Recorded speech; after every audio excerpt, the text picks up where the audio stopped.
Sabres are on a win streak, and they've got a big game coming up tonight against the Florida Panthers. We'll talk about the weekend and preview Monday night against Florida coming up in the Locked On Sabres podcast.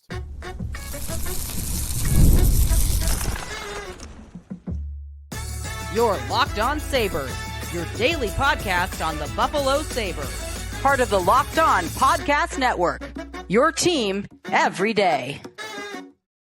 And welcome into today's episode and this week of the Locked On Sabres podcast. And thanks for making us your first listen every day. We are free and available wherever you get your podcast. That includes our YouTube channel, part of the Locked On Podcast Network, your team every day. Sneaky Joe DiBiase today coming after 3 Sabre wins in a row. They're hoping to make it 4 in a row Monday night against the Florida Panthers. Back half of today's show, we will have a preview of Sabres and Panthers for tonight's game. Before that, get to the Red Wings game and talk about this streak overall a little bit and kind of the difference between last year and this year, how long it took them last year to get on a win streak. This year already underway, and they've made up already for their poor start to the season. The standings interesting too, so we got a lot to get to on today's show. If you would like to become a part of our Locked On Sabres text club and you're not already a subscriber, best way to do that, only way to do that, is to head to our website for that. Join subtext.com/LockedOnSabres. You sign up there, and then you're texting with us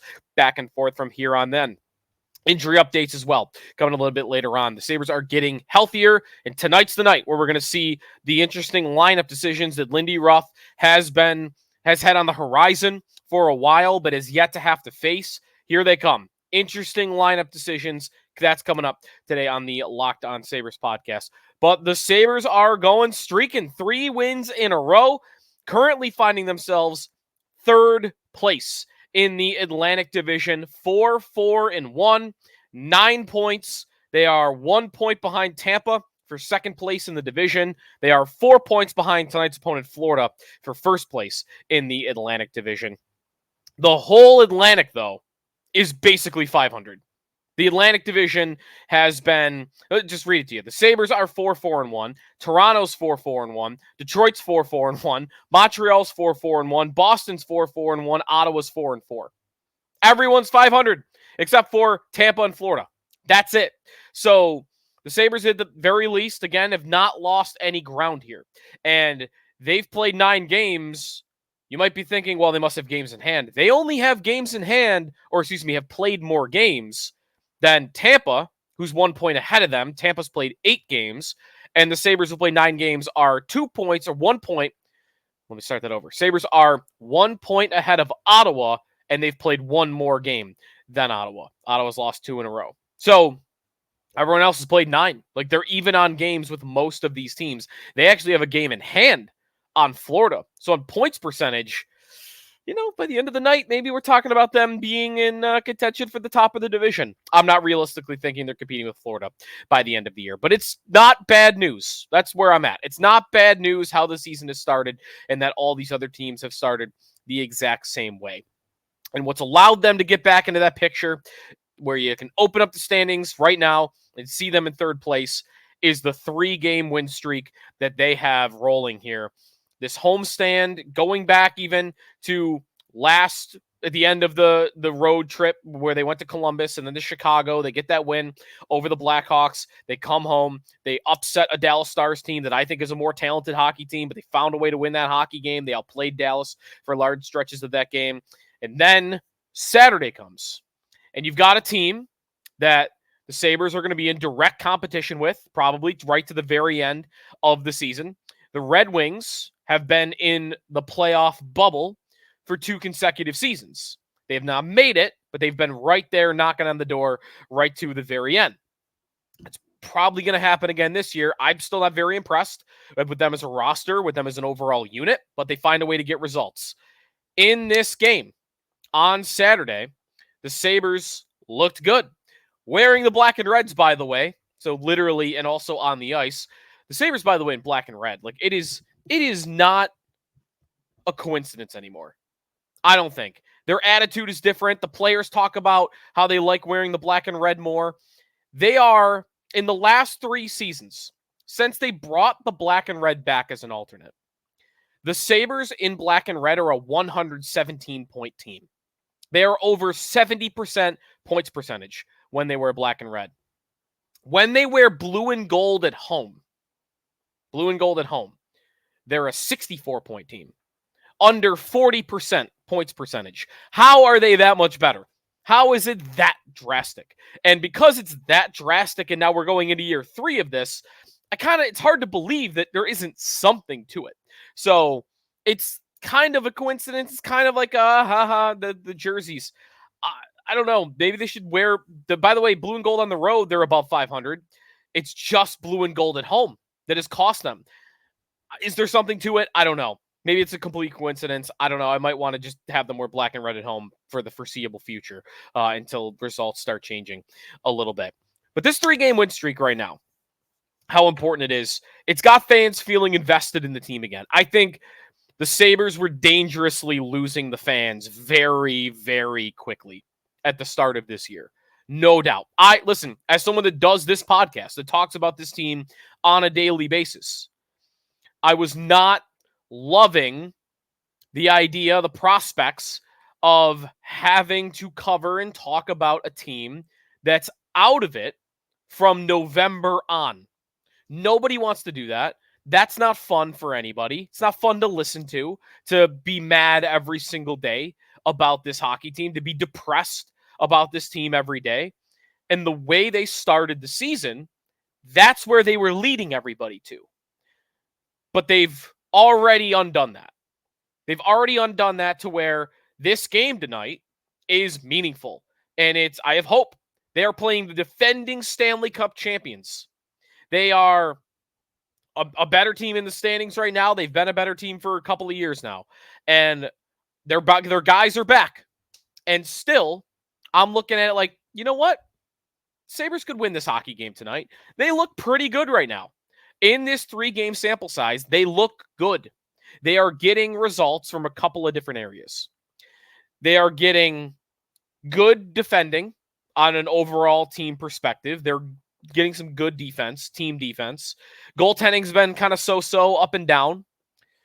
The big thing that I think they're getting in the last 3 games, they have 2 lines that are cooking every time they're on the ice. The Ryan McLeod line, with Jordan Greenway and Jason Zucker, they are playing well on almost every shift. Now, they're not scoring goals all the time. They're not producing chances on every shift, but they are playing well on every shift. It's tough to get chances against them. Trust in that line right now because it looks like it's really going well. And then maybe the most important thing that is working about this team right now is they look like they have an elite number 1 line. Tage Thompson, with 2 more goals on Saturday, is now above a 60-goal pace on the season. Tage Thompson looks exactly like the Tage Thompson that we saw of 2 years ago, not the Tage Thompson we saw last season. He has scored on this 3-game winning streak. He has 7 points and he has 4 goals. He is producing at an elite clip. He's producing chances on almost every shift. JJ Peterka and Tuck look like they are just in a flow with Tage Thompson. It looks smooth. It looks so good, those guys all together right now. They have a top line that looks incredibly dangerous. That looks like a line good enough that it will keep them in every single game because they're going to get goals. It feels like they're a line that can't go a game without getting at least a goal. That's how well they're playing right now. So those couple of things that are really working for them right now is why I have a lot of optimism, not just that they're getting these results, that they're stacking these wins in a row, but it is a couple of factors of how they're doing it. And the Tage line is definitely number 1 on that list for me. They have gotten to their first 3-game win streak of the season, their first win streak of the season, October 19th through October 26th. Mark that down as their first win streak of the year that came in mid-October. Last year, this is a story about them. Last year, the Sabres did not get on a win streak until February 21st. It was February 21st through 25th that they finally got their first 3-game win streak of the season. That has been done 4 months earlier this go round. So already maybe an improvement because you're going to need to stack wins. You are not going to make the playoffs unless you put a couple of win streaks together. And maybe they have one already working here that could go even a little bit longer. When we come back, more specifically on the game Saturday, let's go through. They won the game. The goals the Sabres scored. I've got some breakdowns of goal breakdowns of what we saw on Saturday. We'll get to that coming up here in the Locked On Sabres podcast before we look ahead to Sabres and Panthers. All ahead. This episode of the Locked On Sabres podcast is presented by PrizePicks. You can win up to 100 times your money on PrizePicks with as little as 4 correct picks. PrizePicks has puts its members first, so all withdrawals are fast, they are safe, secure. When my picks hit, I can get my money in as quick as 15 minutes. PrizePicks is the best place to get real money sports action. Join over 10 million users and sign up today. PrizePicks invented the flex play, which means you can still cash out if your lineup isn't perfect. You can double your money even if one of your picks doesn't hit. So sign up today, get $50 instantly when you play $5. You don't even need to receive the $50 bonus. It's guaranteed. PrizePicks also offers weekly promotions that can lead up to big payouts like Taco Tuesday, each Tuesday, and PrizePicks discounts. Select player projections up to 25% to provide even more value for your lineups. Download the app today. Use the code LOCKEDONNHL to get $50 instantly after you play your first $5 lineup. Again, if you download the app today, use the code LOCKEDONNHL, $50 instantly after you play your first $5 lineup. Check it all out at PrizePicks and the PrizePicks app.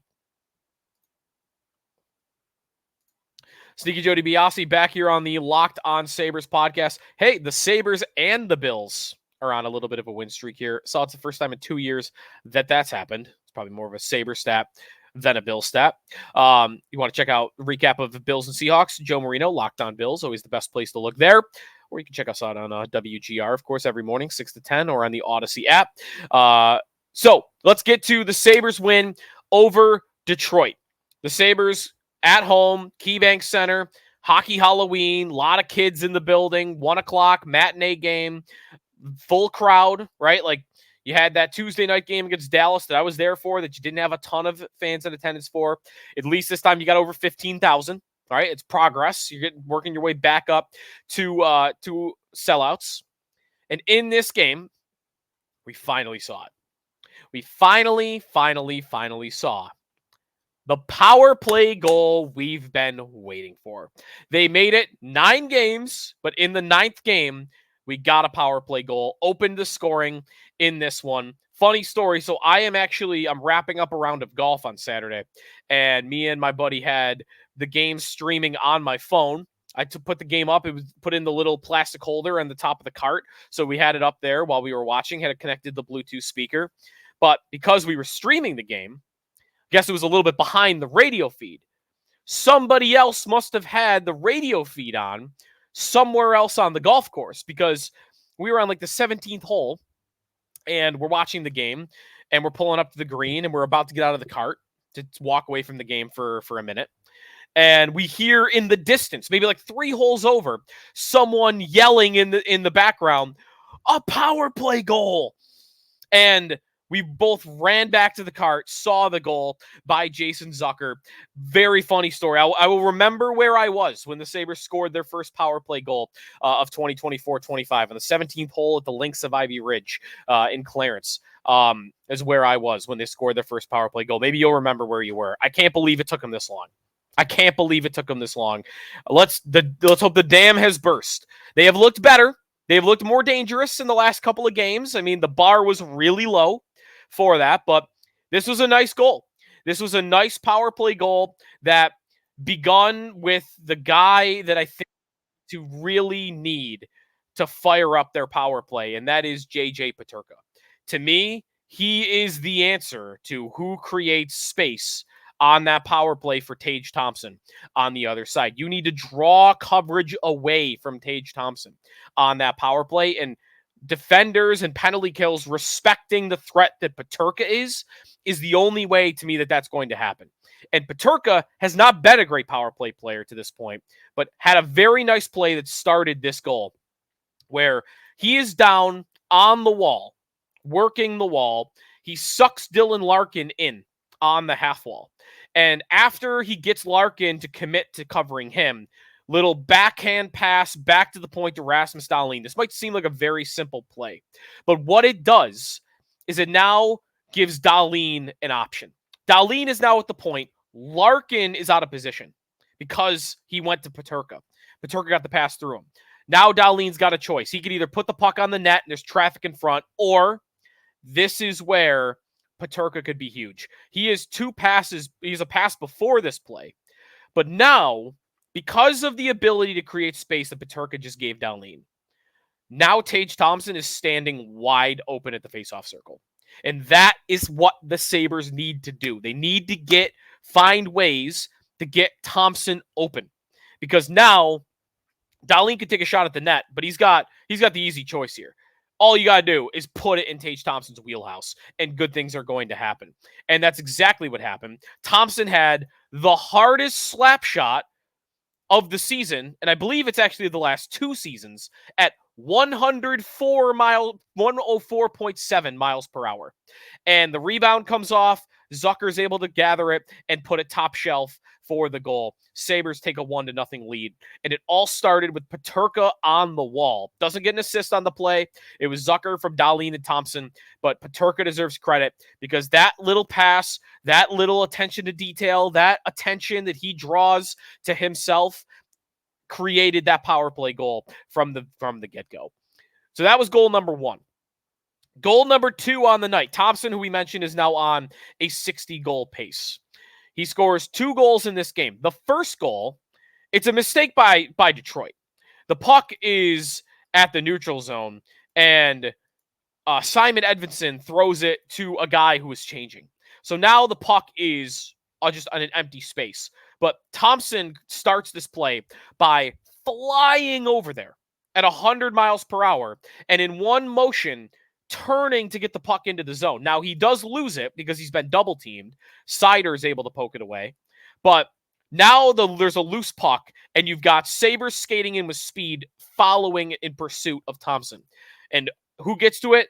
Rasmus Dahlin gets to the puck. And now, because of the zone entry, because they now have the puck in the zone, Detroit's out of position. All it takes to make a goal here is 2 good passes. That's it. That's all it takes. They have a little 3-on-1, kind of 3-on-2. There was a Veleno, I believe, was like kind of half in position. But you only need to make 2 good passes to make this a goal. And luckily for the Sabres, the 2 players that needed to make the good passes were Rasmus Dahlin and JJ Peterka, who are often going to give you that. And it's exactly what happened. Dahlin to Peterka. Peterka doesn't even have to think about it. He knows where Thompson is. Thompson is backdoor.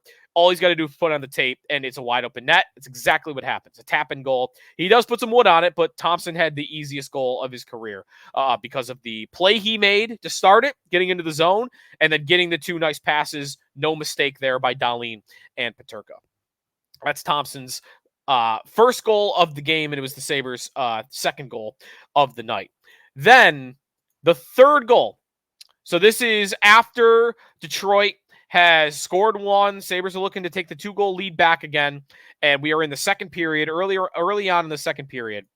And there's one individual that deserves the most credit on this play. Because this is just a simple hockey play. Like, Tuck and Peterka are battling down low. Here's this line again. They're buzzing in the offensive zone. And 2 things are working here. Thompson sees that Dahlin's about to get the puck before he does. So, instead of crashing towards the net, what Thompson does, and this is where the natural goal scoring instinct is starting to come along for him, it has for a couple of years, he doesn't go to the net, he goes to the open space in the middle of the slot. He sees the big opening. Let me go there. Let me go there where Dahlin could just put it out in front for me, and I can just get a one-timer off. So that's exactly what happens. But it still takes a whale of a pass from Rasmus Dahlin. This was maybe his nicest play of the year. Smartest play of the year. Talented play of the year. He gets the puck on his backhand on the wall, and the guy's got eyes in the back of his head. I watched the highlight a couple of times because I can't believe that he knows where Thompson is without taking a peek. And maybe you actually do see him take a quick peek, but he hadn't seen Thompson start to fade back yet. So this is maybe a little bit of chemistry between the two. Dahlin has 2 Red Wings that he's got to put it between. That's exactly what he does. But without even looking, he's able to make the pass, put it right in Thompson's wheelhouse. Thompson spins, one-timer shot. Not his best shot. It was along the ice. But he released it so quick that Lyon wasn't ready to get down, the Detroit goaltender, to make the save. So Dahlin deserves the most credit on that play because it's an eyes in the back of his head type of pass, and it's right on the tape. And those are the type of plays you want from Dahlin on a nightly basis to create goals like that. And then finally, not to talk about the empty netter. Empty netter is Kane hits a post, and then Quinn fires the length of the ice. The fourth goal, kind of a garbage goal, but maybe a little bit more to it than you think if he was doing what I thought he was doing on purpose. Bo Byram makes it 4-3. This is after the Sabres had given up the lead. Detroit had tied it, 2 goals in the second. 4 minutes to go in the second period, and Sabres have possession of the puck. This is the Cousins line, and they've not had a lot of offensive possession this year. But here they are with the puck. It's a simple pass across the blue line, power to Byram. Byram, from the wall, he's got a shot to the net. He sees all the traffic to the left of Alex Lyon. And again, this is either hockey instinct play or he did consciously think about it. All you got to do here is you have two options. You could throw the puck towards the group of 4 players. You have 2 Sabres and 2 Red Wings off the left of Lyon. You could just throw the puck at that heaping pile of people and hope that it goes off a leg and in. Or you could try to get the goalie to knock it off them. And that's what ends up happening on this play. Byram, perfect position, perfect spot to put the puck low, hard along the ice and away so that Lyon has to kick the puck out. And if there's nobody standing there, it's the right play by Lyon. Lyon is kicking this puck to the corner. And the rebound control is actually good here. But what Lyon doesn't realize is you have 4 bodies standing to your left. So when he kicks it to the corner, now it hits a Red Wing leg, and now it's in the back of the net. So that's a smart play by Byram. It's one of those where I don't know if he just did that instinctually, if he knew what he was doing, if he thought about it beforehand. But a nice overall play offensively, and the Sabres are able to get that one and then end up putting the game away with an empty netter a little bit later on. So Sabres get the win over the Red Wings in a pretty strong performance on the overall. Looking at some of the other numbers in this game, the Sabres did outshot Detroit by a lot, 39-25 in this game, despite the fact, by the way, the Sabres got dominated in the faceoff circle. They still managed to win the shot battle and also did pretty well when it came to the possession battle. In this game, shot attempts were 57-38 in favor of the Sabres at 5-on-5. Scoring chances were 21-14 in favor of the Sabres. High danger chances 7-3 for the Sabres in this one. Expected goals for percentage 61.7% for Buffalo. So they were the better hockey team. I thought they were better than Detroit, and they deserved the win. Glad to see they got it and Kane at that post later on. When we come back, quick preview of Sabres and Panthers coming your way on Monday night. Lineup decisions and what we're still kind of in the dark on this, but what I think we're going to see come tonight. But we do know who's going in and who's coming out. That's next on the Locked On Sabres podcast with Sneaky Joe DiBiase.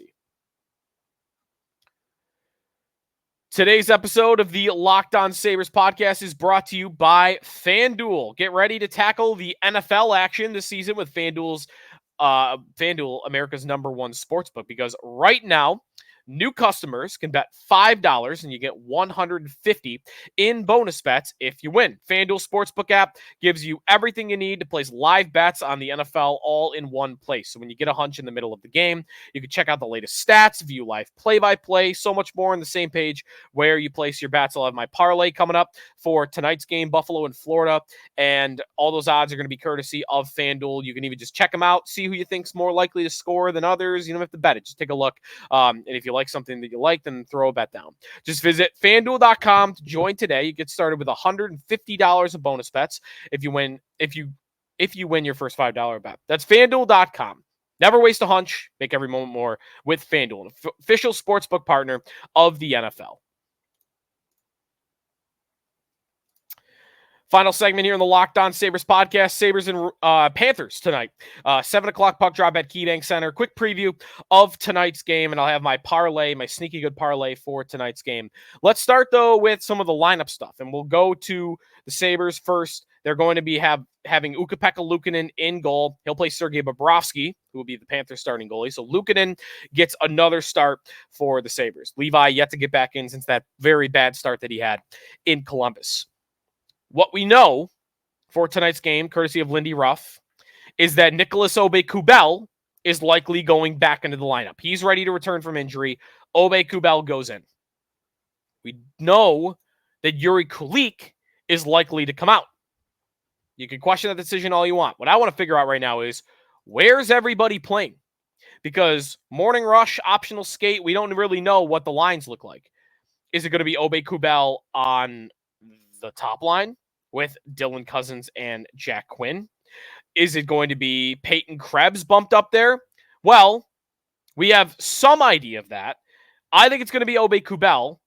You can't always tell from game day morning skate, but in today's game, what I saw was that when they were doing line rushes, Aube-Kubel was up with Cousins and Quinn. So it seems like that's going to be the combination, Aube-Kubel with Cousins and Quinn, which I guess you call line 2. I really wouldn't. It's kind of a strange combination. Maybe it'd be good for Cousins and Quinn to have a responsible two-way player like that on their line. It's just a weird line. I don't know. I bet they're going to be last on this team in ice time at the end of the night. It's just a hunch. Maybe 5-on-5. I bet you Cousins will play power play. He'll get some special teams time that'll boost his number. But Aube-Kubel and Quinn, just such a weird line. We'll see how it works, though. I thought the McLeod, Zucker, Greenway line was a weird line, and that one's been really good throughout the entire year. So that's what we're looking at, which means Kulich is out. Still no Zach Benson. He's not ready to return. Owen Power likely to play. He's been dealing with an illness, but sounds like he will play. For Florida, the Sabres had the benefit when they played Florida 2 weeks ago of not having Alex Barkov or having Matthew Tkachuk in the lineup. That is not going to be the same for this game. Barkov, in fact, is playing his first game back. So first game back, a lot of times those guys have a lot of adrenaline. So I wouldn't just assume he's going to be rusty. And he shoots right to the top line. He's going to play on the top line in his first game back. An elite centerman, one of the best two-way centers I've seen maybe ever. He goes right back between Sam Reinhart and Evan Rodriguez, and Matthew Tkachuk's back playing too with Bennett and Carter Verhaeghe. So full force, Florida Panthers, and it's a big test for the Sabres tonight. And there's a reason why they are an underdog in this game. The Sabres on the money line for this game. Actually, I'm going to put these odds down. I put them up on my YouTube page, but I'm taking them down because since the graphic got put together, the Sabres are actually, the odds have changed. Sabres are now plus 120 on the money line. Florida minus 144. That movement's actually gone towards the Panthers, or towards the Sabres, excuse me. Sabres, puck line, plus 1.5 goals, minus 210. Over under 6.5 goals for this game. Florida and Buffalo on the over, plus 104. On the under, minus 128. My 3-leg parlay for tonight's game. Still looking for our first win. Maybe tonight. Let's start with where I've been going. I'm not fading it. It's going to happen. JJ Peterka, anytime goal scorer, plus 250. The odds are going down. They're going the other way. So buy the dip. Buy the dip on the JJ Peterka odds. I am going to go with Tage Thompson to record a point in this game, which is minus odds. That's more likely to happen than not. So Thompson to get a point, Peterka to score a goal. And sadly, I'm going to bet with my head here and not my heart. I'm going to pick Panthers money line. I got Florida winning this hockey game. I think the Sabres are playing better, but I think Florida, when they're healthy, and this is a game where they're healthy, are the best team in the Eastern Conference. So I am not betting against Florida. I think they are a great hockey team. I think they are going to win this game. I think the Sabres will keep it close, very close, which is why I'm not trusting Florida on the puck line, which for that, you would need Florida to win by 2 or more. I'm not betting that, but I am picking Florida on the money line. So those three, Thompson, point, Peterka goal, Panthers win, plus 1072, 1,072. So $10 to win, $107, $100 to win, 1,072, so on and so forth. Enjoy the game tonight.